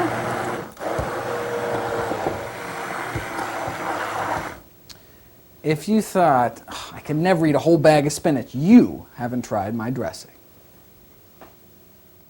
Okay, soup, salad, sandwich time. First thing you got to do is start out with a decent bread, which means whole grain bread. Right? Corporations will try to trick you, right? So they'll use words like multi-grain to make it sound healthy. But then you look at the first ingredient, and of course they would never say white flour because everyone knows that it's not good for you. So instead they'll use, words like unbleached, stone ground, enriched wheat flour, which means white flour. Right? But if it's enriched, what's the problem? Well, again, it's enriched with 5 vitamins and minerals, whereas the phytonutrient content of white flour is 200 to 300 times less than whole wheat. And the corporations know you're looking for the healthy stuff, so they'll, so to white bread, they'll add coloring agents like caramel color or raisin syrup or molasses to make it look darker, healthier, when it may be just colored white bread, right? So you need to look at the ingredients. And the first ingredient, the first word in the ingredient should be whole, W-H-O-L-E. Whole wheat, whole oats, whole rye, whatever. Right? Now, what goes inside the sandwich? Well, hey, PB&J is fine. Peanut butter, again, we got to get our nuts in for the day. And then, of course, there's, we talked about the, tuna salad sandwich. That Compassionate Cook recipe book has a great eggless egg salad sandwich that you can make with firm tofu. We talked about the lunch meats. But, those veggie lunch meats are, highly processed foods. Better than lard-laden lunch meats, but still, there are healthier options out there. Even tofu is a processed food, meaning that, some of the nutrients found in the original soybean are lost in the processing, making it to tofu. Now, but, the soybean is so nutritious, you can process the heck out of it and still really nutritious. But, let's compare the nutritional value of tofu to a whole soy food like tempeh. Tempeh, like miso, it's a fermented whole soy product. Tempeh, though, has less sodium than miso and has this chunky texture and kind of a nutty flavor. How do you prepare it, though? Well, my favorite recipe for tempeh has 2 ingredients, tempeh and hot sauce. This is a nice wild rice tempeh. We cut off some slices here. Throw them in a bowl. Pour some hot sauce on top. Now you can let this marinate for a while. I'm going to turn the heat on here. You can let this marinate for a few hours, or I just throw it in a skillet. Now you can bake or broil it as well. For a couple minutes, but I just kind of like throwing it in a non-stick pan and moving it around until it's kind of dry and a little crispy, so you get this nice kind of buffalo wing flavor. So I call this my buffalo tempeh strips. tempeh has got 85% more fiber than tofu, about twice the protein, twice the trace minerals, more of the B vitamins, and tofu is a healthy food. Tempeh is just healthier. All right, these are about done, I think. So let me take my bread, and again, this is whole wheat bread. I will look at the ingredients to make sure, indeed, organic whole wheat flour, very important. Put on my lettuce, my tomato. Boy, that lettuce looks a little green. My buffalo tempeh strips. Oh, if they make it to the sandwich, I just eat them straight. And then maybe a little of that vegan mayonnaise or some slices of avocado if you're really going fancy. And then there you go, one of my favorite sandwiches. Actually, that's my second favorite sandwich. My favorite sandwich spread is hummus, a Middle Eastern chickpea dip. Even Socrates talked about the wonders of the stuff. Now, you can buy it in the store, but it's kind of expensive, and it really only has 4 ingredients in it. Chickpeas, or garbanzo beans, tahini, lemon juice, and garlic. So you can kind of juggle those just to fit you just right. Start out with a can of chickpeas. I just pour the whole thing in, juice and all. Then a quarter cup of tahini, that sesame seed paste, 2 tablespoons of lemon juice, about the juice of 1 lemon, and 1 clove of garlic chopped up. Blend that up.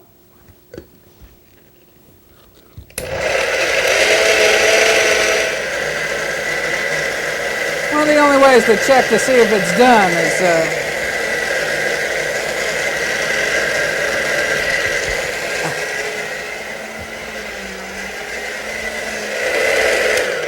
and then you taste it. So if it's not garlicky enough, add more garlic. Not lemony enough, add more lemon. Now, see, it has kind of a, I don't know, it has a kind of a grainy texture. Some people don't mind that. If you want the kind of fluffy, whipped texture that you get when you buy at the store, you can add some oil. You can add some olive oil or some flaxseed oil, and again, kind of whip it up and get that more fluffy texture. And once you have your hummus, then you can, dip veggies or whole grain crackers in it, slather it on a sandwich. Sandwiches don't have to be bread. They can be, vegetables stuffed inside of a pita or whole wheat tortillas. What about some other quick lunch ideas? Well, how about a yam or sweet potato? 1/2 of one sweet potato has 100% of your vitamin A for the day in the form of beta-carotene. This consumer group called the Center for Science and Public Interest actually ranked dozens of vegetables in terms of their nutritional content, and sweet potatoes shot to a surprise finish at number 1. Oh, we better get some of these into our diet. Thankfully, it's totally easy. All we do is we take one, we poke it, throw it in the microwave for 5 minutes and let it cool down for another 5 minutes. You can, cut it in half, drizzle it with a little maple syrup, a dash of cinnamon or something. What I do is I take them right hot out of the microwave and, in cold Boston winters, put them in my pockets as hand warmers, and then, later on in the day, sitting at the bus stop or anything, take it out and just eat it. Tasty, healthy, nutritious, filling. What else? Instant bean burrito. If you got a jar of salsa, that can of organic refried vegetarian beans and some whole wheat tortillas, and you're all set. Except for the veggies, right? We always want to tuck some greens in there, right? There's no dish that cannot be made healthier by adding some dark leafy greens, right? Speaking of beans and bean burritos, one can have, veggie franks and beans. You chop up some your favorite veggie dogs, and in 5 minutes you have a meal in the microwave, right? Of course, adding some greens, some chopped fresh or frozen spinach. Always got to have your greens at every meal if you possibly can. Mashed potatoes and gravy. Well, there's that wonderful, that chicken-flavored gravy, right? You could put that stuff on dog turds, make them taste good. Absolutely wonderful. But again, throw some steamed veggies on top. If you have a steamer, you can steam your vegetables. But, actually, if you just steam them in the microwave, it actually retains more nutrients, right? So you throw some spears of broccoli or something in a microwave, put in a microwave-proof dish, throw a plate on top with a little water at the bottom, put it in your microwave for a few minutes until it's nice, tender, and crisp, and actually retains more nutrients. So you can throw that on to your mashed potatoes or anything else.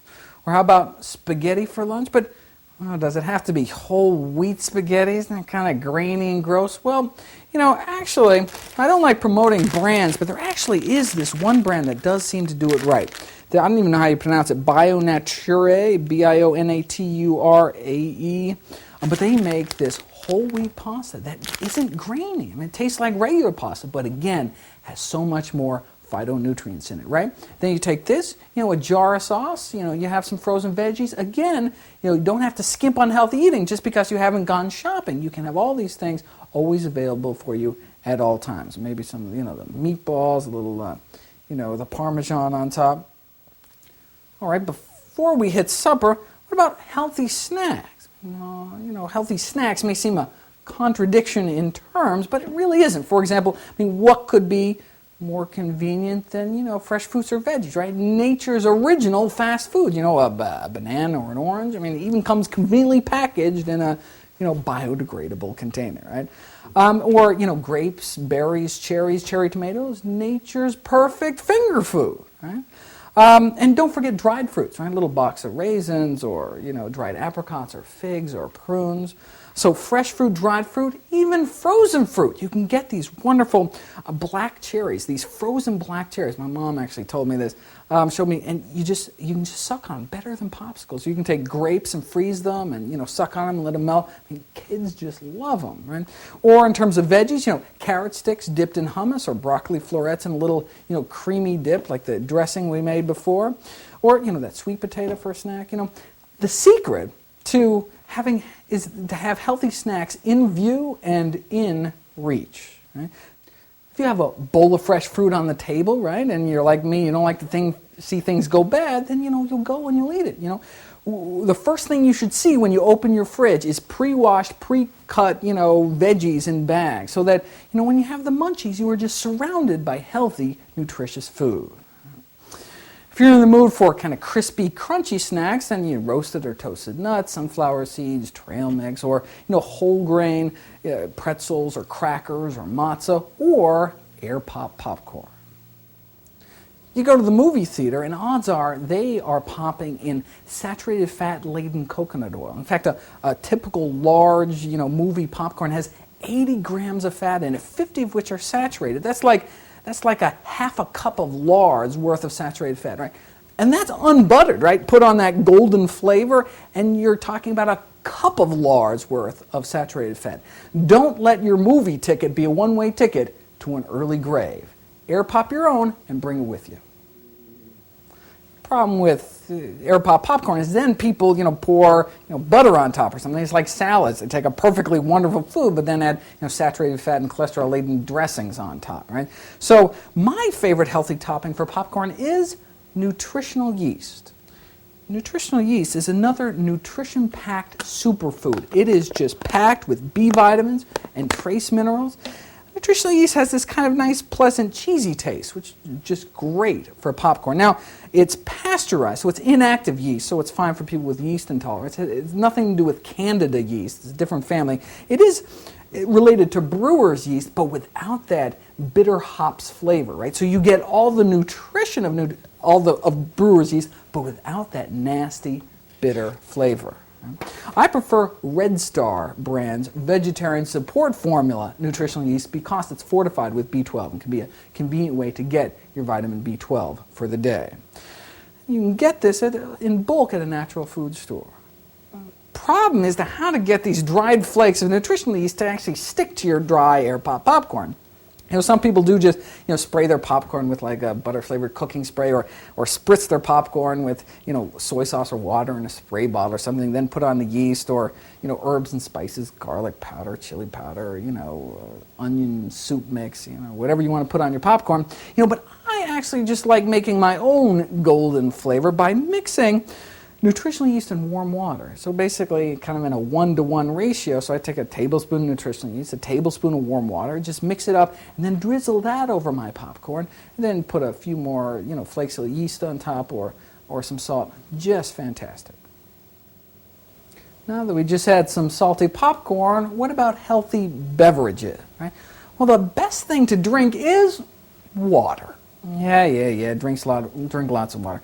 No, really, a big California study came out involving thousands of people, found that those that drank at least 5 glasses of water a day had half the cardiac mortality, right? Half the fatal stroke risk. Wow, right? Again, you want to cut your risk of dying from the #1 killer in the United States. All you have to do is drink 5 glasses of water every day. And if that seems kind of boring to, put in a slice of lemon or lime or, tangerine or something to kind of spruce up the flavor.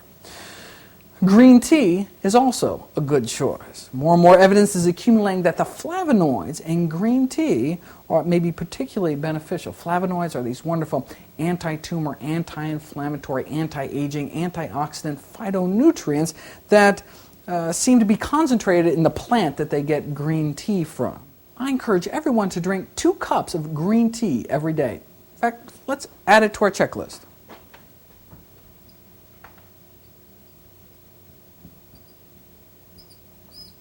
I don't recommend drinking green tea with food, though. Unfortunately, tea can interfere with iron absorption, so I only recommend drinking green tea between meals.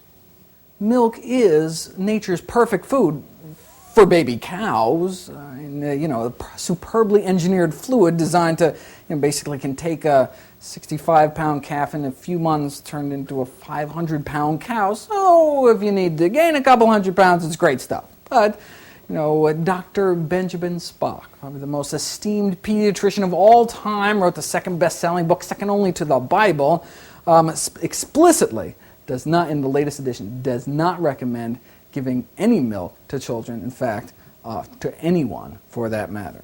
Most people in the world can't even digest milk past age 5, which kind of makes sense, right?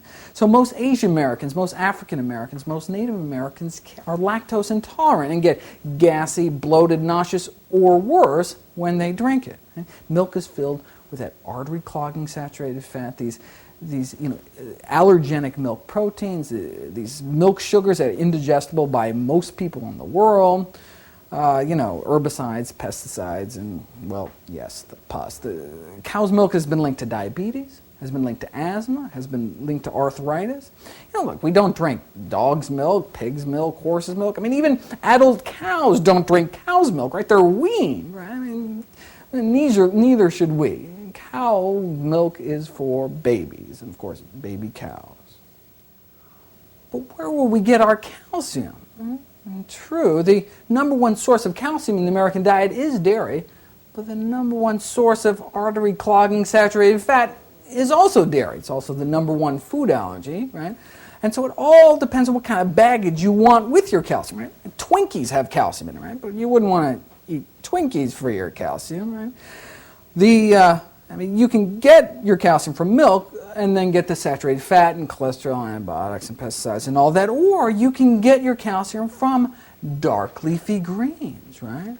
Like kale, bok choy, broccoli. The calcium is actually absorbed better than it is in milk. In fact, those that eat a single serving of dark leafy greens or broccoli every day cut their risk of hip fracture in half. Right?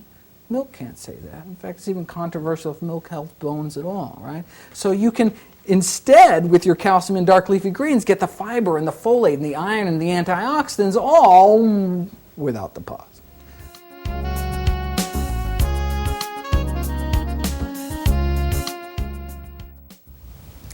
For those transitioning towards a plant-based lifestyle, you are in good company. Thomas Edison, Albert Einstein, Mark Twain, Thoreau, Schweitzer, Da Vinci, all were vegetarians. Or join vegetarian humanitarians like Albert Schweitzer or Coretta Scott King or Dick Gregory, or vegetarian musicians like Tracy Chapman or Moby or Prince or Stevie Wonder, B-52s, Beatles, Bob Dylan, or veggie celebrities from Cameron Diaz to Mary Tyler Moore, from Brad Pitt to David Duchovny, or my favorite, Lisa Simpson. Well, now that your appetite's up, let's do dinner. All right. The way I typically look at a dinner entree is to start out with what most people in the world start out with, some kind of grain, so rice or noodles or pasta. And then, of course, dump on tons of veggies, and then to make this mountain of nutrition irresistibly delicious, smother it with some really savory, wonderful sauce. So whether it's some sweet and sour Thai or some smoky barbecue fajita or some Indian curry, whatever. So let's look at those three components of the entree kind of separately. So there's the grains, the vegetables, and the sauce. Right?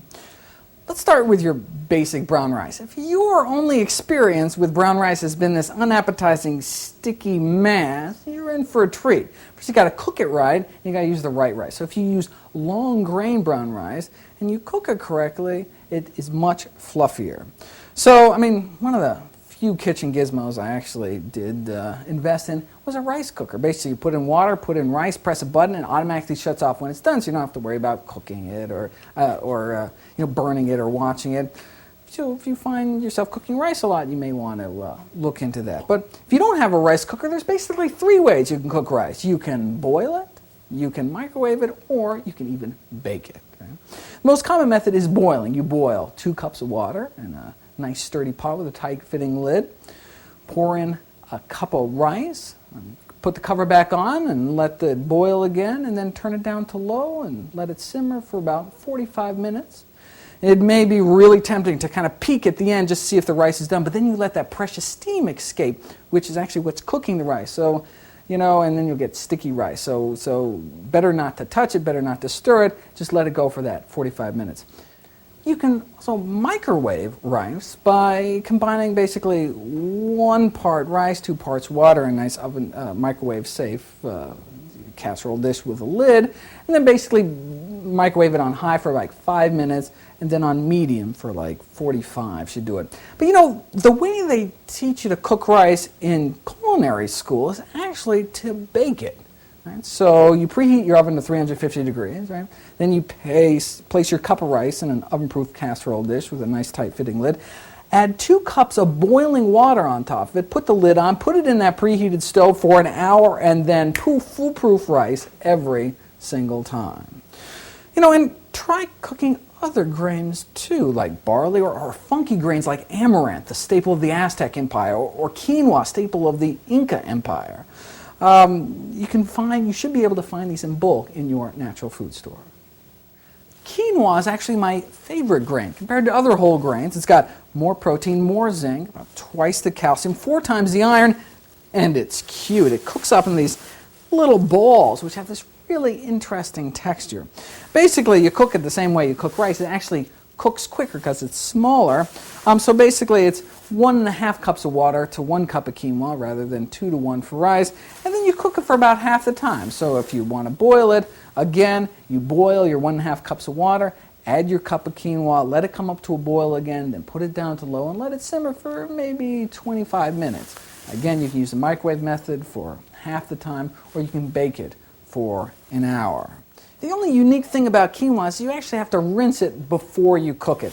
Quinoa has this natural bitter coating on the outside that you really should rinse off because it'll kind of ruin the flavor. So basically, you take your cup of quinoa, you put it in a big bowl, pour water over it, and swish it around, and then pour it in a strainer, then back in the bowl. You may have to do that a couple times until basically the water comes out clear. And although it sounds like quite a pain, once you try quinoa, you will never go back. Okay, so you got your cooked grains, your whole grain pasta or whole grain noodles. Then it's time to pile on the veggies, right? If we just got 1 serving of vegetables for lunch, we got to nail at least a minimum of 4 for dinner. All right. There's no excuse not to eat 9 servings of fruits and vegetables a day, and ketchup, iceberg lettuce, and Fruit Loops don't count.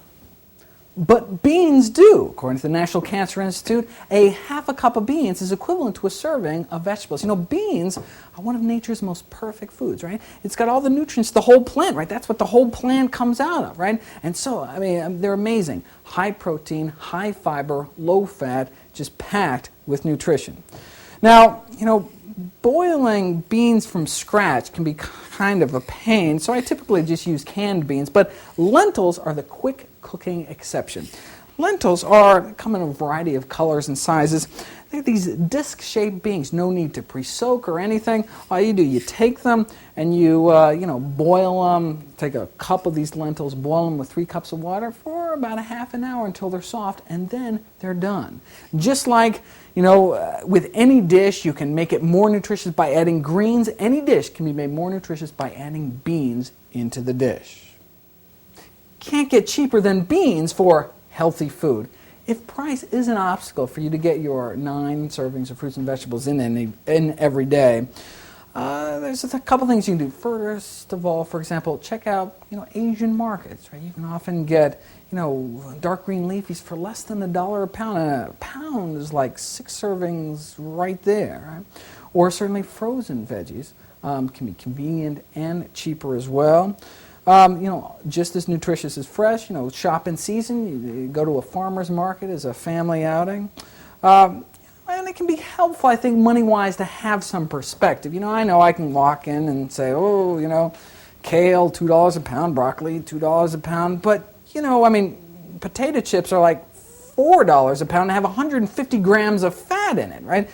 Or, if you do the math, like candy bars are like $6 a pound, right? So if you see what people are spending on non-nutritious or even anti-nutritious food, then, $2 for a whole pound of the healthiest stuff on the planet ain't so bad anymore. And if prep time isn't optional, once again, the chopped frozen veggies are already pre-chopped, or sometimes now the grocery stores have, salad bars with pre-chopped veggies as well. And you can make a big pot of whatever, and then just, you can freeze it in kind of meal-sized containers so you can eat throughout the week. What about kids, though? How do you get kids to eat their veggies? Well, first of all, I think you've got to get excited about vegetables yourself. For example, your enthusiasm, your example can be a powerful teacher. You can read vegetable-themed storybooks, grow some in your own garden, or even on the windowsill. Let kids help you pick out veggies at the grocery store. Try to turn vegetables into convenience foods, right? So, like the celery with peanut butter or some, carrot sticks with some creamy dip. If you set out a platter of veggies like that, right before supper when the kids are starving, you'd be amazed at how quickly a platter of veggies can disappear. And some veggies are just kind of fun, like, corn on the cob or peas in a pod or vegetable shish kebabs.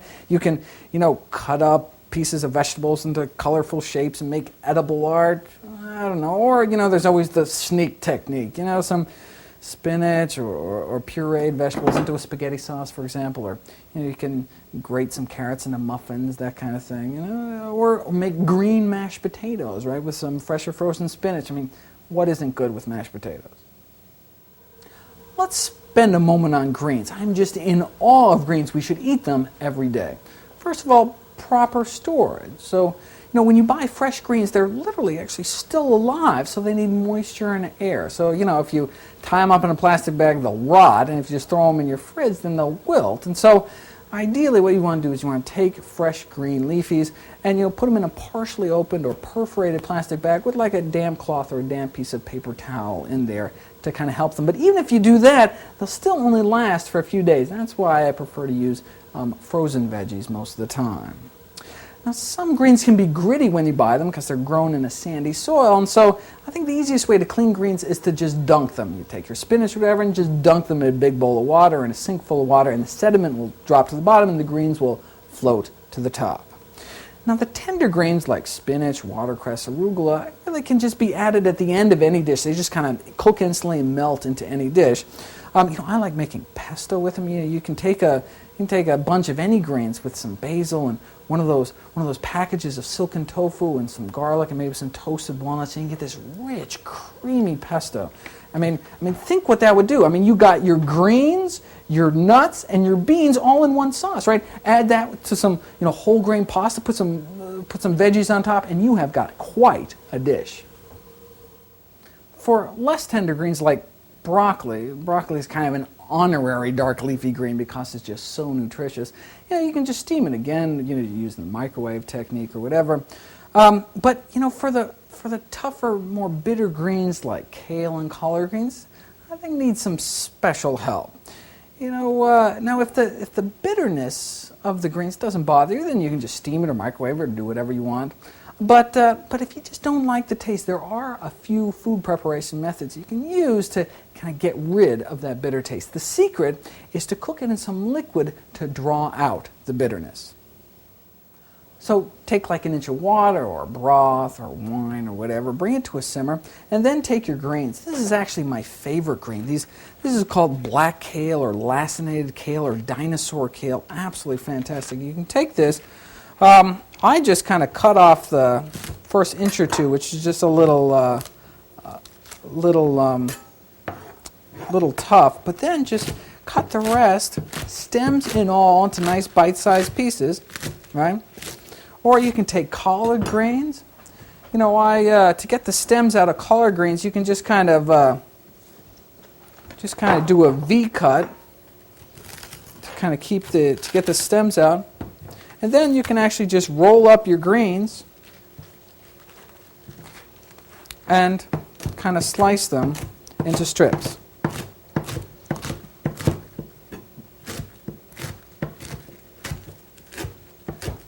So let's cook our collards. Let's throw these into our pot here.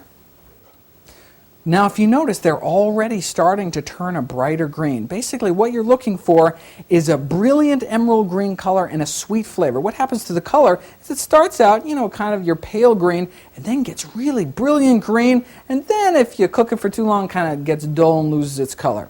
And for the flavor, it starts out kind of bitter, but then actually gets sweet. And then if you cook it too long, it just kind of loses its taste altogether. So you're waiting for that perfect moment when it's this brilliant green color and has a sweet taste. So basically, I just have a cup of water by the side and move it around. And then every minute or two, I take a piece out, throw it in the water, cool it off, and just taste it. And see, it still tastes a little bitter, so it needs a little longer. Mustard greens cook in less than a minute. Kale, collards, a little tougher. Take a few minutes, but keep an eye on them because you want it perfect. When your greens are done, you want to reserve that cooking liquid. In the South, they call it pot liquor. It's just packed with nutrients. I see a lot of fellow cooks just drink it straight. It's so nutrient rich. I actually like to save it and use it for my miso soup. Okay, the greens are cooked. Now, what do you do with them? Well, some people are just minimalist, spritz a little fresh lemon juice on their broccoli spears, or take their greens and a little salt and pepper, or minced garlic, ginger, soy sauce, or some caramelized onions, or some balsamic vinegar. But I like my dishes saucy. These days in the supermarket, there's lots of bottled sauces, from your, basic tomato sauce to like your exotic Thai sesame lime marinade or something. But these sauces can be like $3-4 a bottle. You can make healthier, tastier, cheaper sauces all on your own. There's a great cookbook called The Saucy Vegetarian, written by Joanne Stepanek, and it's just filled with quick, healthful, delicious sauces. No cook, healthy, delicious. In fact, I just tried the peanut mustard sauce last night. Joanne is like brilliant, and there are literally hundreds of recipes for these easy, delicious sauces in here. Let me just close out by sharing a super easy sauce my friend Kai showed me. So basically here in a dry skillet, I just threw some broccoli, zucchini, and red pepper. I'm actually going to saute in just a little water. I tend to use water to saute. Well, you can use wine or broth. I just tend not to use oil in my cooking because it is just kind of empty calories. I prefer to get my essential fats from whole foods like nuts. So I'm going to cover this, kind of let this steam, and probably be done by the time we make our sauce. So if we just take a cup of water, a tablespoon of black bean garlic sauce. You can buy this not only any Asian store, but even big grocery stores have this as well. So I'm going to put 1 tablespoon in. 1 tablespoon of tahini, that sesame seed paste, and a tablespoon of cornstarch. And then actually lots of fresh ground pepper, really kind of like a half teaspoon of fresh ground pepper. And whisk that up. And then let's look at our veggies, see how they're doing. Looking good. Again, look how that broccoli got that, brighter green color. Really quite beautiful. I don't like to overcook my veggies. I kind of like them tender, crisp here. These are looking pretty good. So let's just take my sauce in, throw it in, and actually that cornstarch is going to thicken up, and you will get this thick, savory, delicious sauce that tastes like it's straight out of an Asian restaurant. All right. You know, planning a menu is not the only challenge of moving towards a more plant-based diet. You know, it can be tough to, live in such a meat-laden culture, if you're surrounded by friends and family that aren't supportive. One way you can combat this is by, joining your local vegetarian society and have potlucks and socials and restaurant outings and educational events. There's lots of wonderful vegetarian websites that one can go to.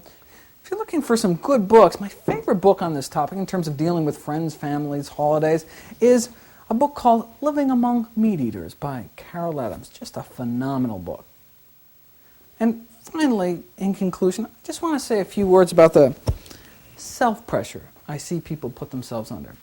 So, for example, many vegans won't eat honey because a certain number of bees are killed in the production of honey. But if you don't care about the lives of bees, eat all the honey you want, right? Unless you're diabetic or an infant. Some vegans won't eat sugar because some sugar is decolorized with cattle bones. And is that unreasonable? Well, there's lots of good reasons not to eat refined sugar, from, dental cavities to the plight of Haitian sugar workers, right? But that shouldn't get in the way of people trying to reduce their consumption of animal products. This kind of more vegan than thou attitude of, well, you're not really vegetarian, you eat sugar or something, is, I think, really elitist, condescending, and really ultimately self-defeating. As the environmental activist Julia Butterfly Hill has said, being vegan isn't about judgment, it's about joy. Vegetarianism is not about some kind of fanatic personal purity. It's about the animals or your health or the environment. It's about having some perspective. People come up to me and say things like, well, I could never go vegetarian because I could never give up shrimp or something. Well, then don't. Just think what you'd be doing for your health, the animals, the environment, if you gave up all other flesh foods except shrimp. I could never go vegetarian. I could never give up my mom's chicken soup. Well, fine, don't, right? A false dichotomy. Moving towards a vegetarian or even partly vegetarian diet is a highly personal decision. You should, move at your own pace, whatever you're comfortable with. No one's keeping score but you. And I don't even like to think of it as giving up things.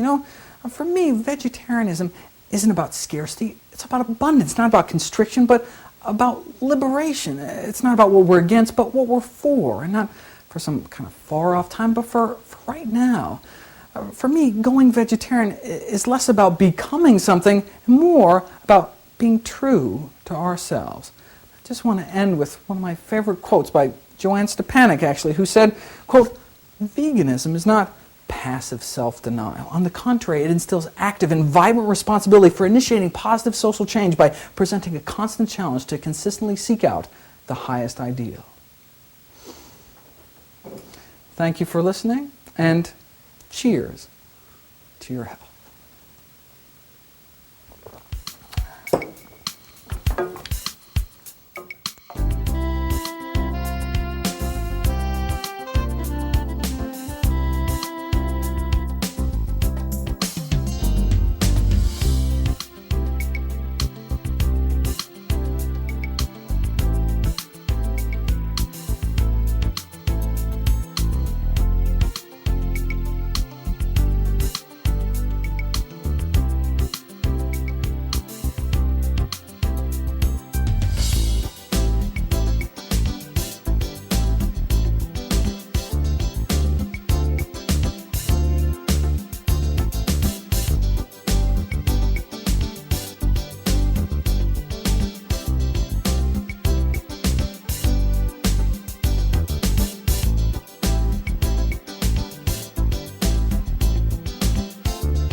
Thank you for listening, and cheers to your health.